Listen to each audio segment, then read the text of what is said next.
गुरु प्यारी साध संगत जी, आप सभी को प्यार भरी राधा स्वामी जी। गुरु प्यारी साध संगत जी, आप सब तो जानते ही हैं, ब्यास डेरे में तो लंगर हर रोज ही बनता है। कम से कम 10-15 हज़ार संगत तो वहाँ पर हमेशा रह ही जाती है। साध संगत जी, एक दिन बहुत ही तेज बारिश हो रही थी, जिसके कारण चारों तरफ पानी ही पानी हो गया था और डेरे के लंगर में सब्जियां भी ख़त्म हो गई थी। ब्यास लंगर के लिए सब्जियां वगैरह सब शहर से आती हैं, लेकिन वर्षा अधिक होने के कारण चारों तरफ पानी ही पानी हो गया था। जो भाई लंगर के लिए सब्जियां देकर जाता था, उसने डेरे में सब्जियां लाने से साफ मना कर दिया। उसने लंगर भंडार के जत्थेदारों को फ़ोन करके कहा कि वह लंगर के लिए सब्जियां वगैरह देने नहीं आ सकता, क्योंकि वर्षा बहुत हो गई है और चारों तरफ पानी ही पानी हो गया है। उसका टेम्पो भी रास्ते में बंद हो जाएगा। तब सेवादारों ने उससे कहा कि भाई, सब्जियों के बिना हम लंगर कैसे बनाएंगे, क्योंकि इस समय भी डेरे में कम से कम 10 से 15 हज़ार के करीब संगत है।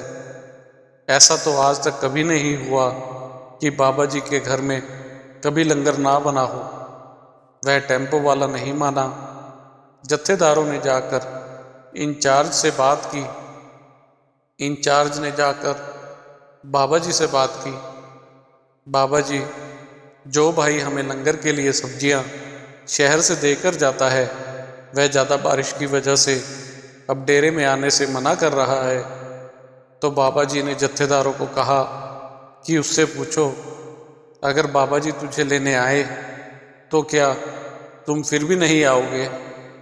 जत्थेदारों ने उस टेम्पो वाले को फ़ोन करके कहा कि बाबा जी ने कहा है कि यदि वह तुम्हारे साथ रहेंगे तो क्या तुम फिर भी टेम्पो लेकर नहीं आओगे? वह टेम्पो वाला भी सत्संगी था, बाबा जी को मानता था। जब उसने अपने बाबा जी का नाम सुना तो वह फिर कैसे मना कर सकता था। जब वह शहर में सब्जियों से भरा हुआ टेम्पो लेकर चला तो वहाँ से थोड़ी ही दूरी पर उसे एक बुजुर्ग सरदार जी मिल गए। सरदार जी बोले, भाई, मेरे को डेरे के गेट तक जाना है, क्या आप मुझे वहाँ तक छोड़ देंगे?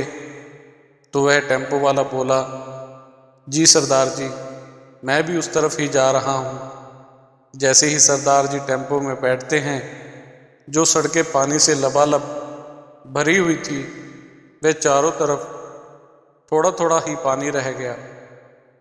उसने मोबाइल की खबरों में थोड़ी देर पहले जहाँ पानी ही पानी देखा था, वहाँ पर अब सब नॉर्मल हो गया था। वह आराम से टेम्पो लेकर ब्यास गेट पर पहुँच गया। जब वह ब्यास गेट पर पहुँचा तो काफ़ी सेवादार वहाँ पर सब्जियों का इंतजार कर रहे थे। जब उसने टेम्पो रोका तो वह सरदार जी वहीं पर उतर गए। सेवादारों ने टेम्पो वाले से पूछा, भाई, आपको यहाँ तक आने में कोई दिक्कत तो नहीं हुई? तो वह बोला, यह सरदार जी हमारे साथ थे, इसलिए रास्ता बिल्कुल साफ हो गया। जब उसने उस तरफ देखा तो वहाँ पर कोई सरदार जी थे ही नहीं। वह टेम्पो वाला बहुत हैरान हो गया। सेवादारों ने पूछा, भाई, क्या बात है? तो वह बोला, कुछ नहीं, क्योंकि वह समझ गया था कि वह सरदार जी ही तो बाबा जी थे, जो मेरे साथ यहाँ तक आए हैं। जहाँ पर पानी ही पानी था, वह सब सूख कैसे गया?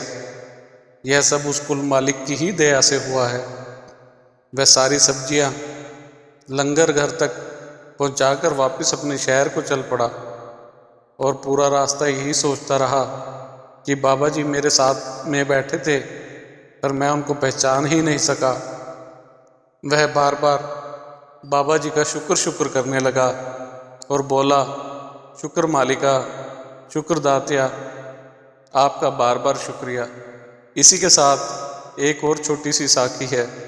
जब महाभारत की लड़ाई खत्म हुई तो भगवान कृष्ण ने पांडवों को बुलाकर कहा कि अश्वमेध यज्ञ कराओ, प्रायश्चित करो, नहीं तो नरकों में जाओ। लेकिन तुम्हारा यज्ञ तब संपूर्ण होगा जब आकाश में घंटा बजेगा। पांडवों ने यज्ञ किया, सारे भारतवर्ष के साधु महात्मा बुलाए, सब खाना खा चुके पर घंटा ना बजा।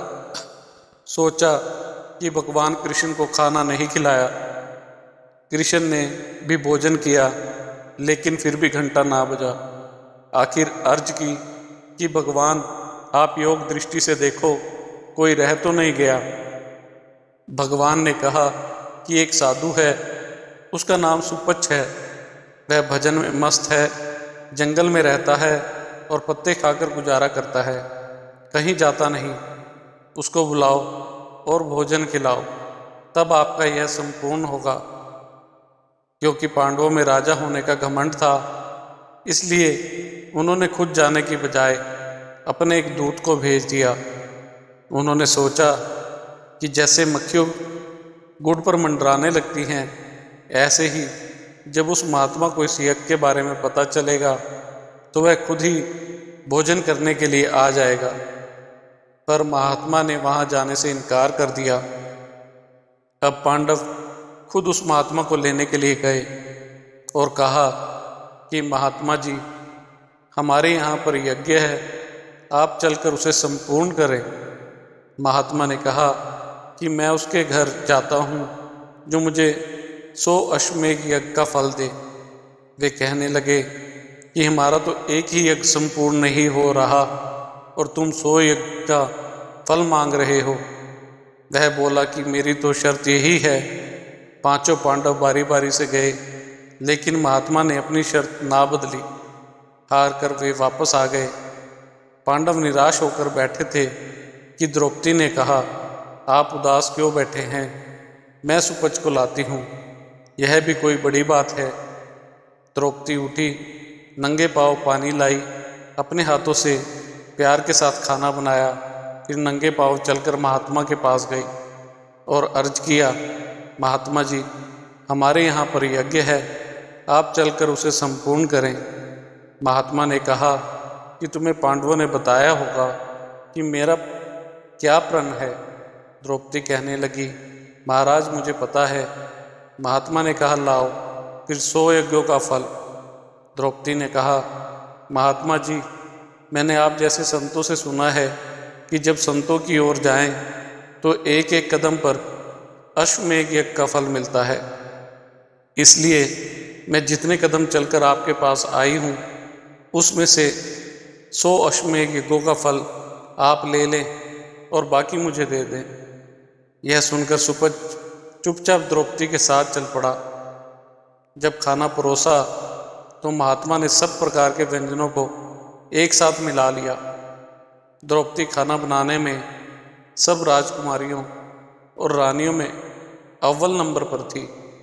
दिल में कहने लगी कि आखिर अपनी औकात दिखा दी, इसे खाने की क्या कदर।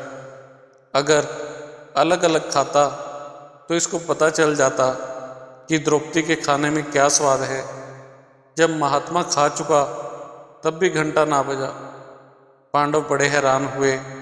आखिर कृष्ण जी से पूछा कि महाराज, अब क्या कसर है। भगवान ने कहा कि द्रौपदी से पूछो, उसके मन में कसर है। द्रौपदी को पता नहीं था कि सुपच्छ ने सारे भोजन को मिलाकर भोजन के स्वाद को जानबूझकर खत्म किया है।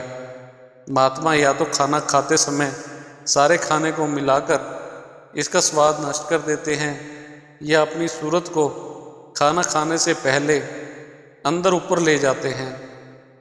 नतीजा यह होता है कि खाना चाहे खट्टा हो या नमकीन, मीठा हो या फीका, रूखा हो या सूखा, चाहे कैसा भी हो, उनका स्वाद पता नहीं चलता। जब द्रौपदी ने क्षमा मांगकर अपना मन शुद्ध कर लिया तो घंटा बजा।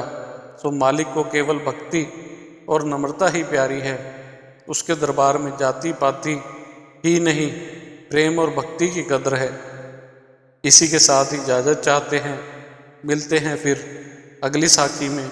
तब तक के लिए राधा स्वामी जी।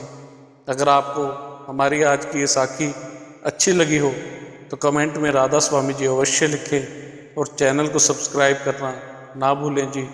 राधा स्वामी जी।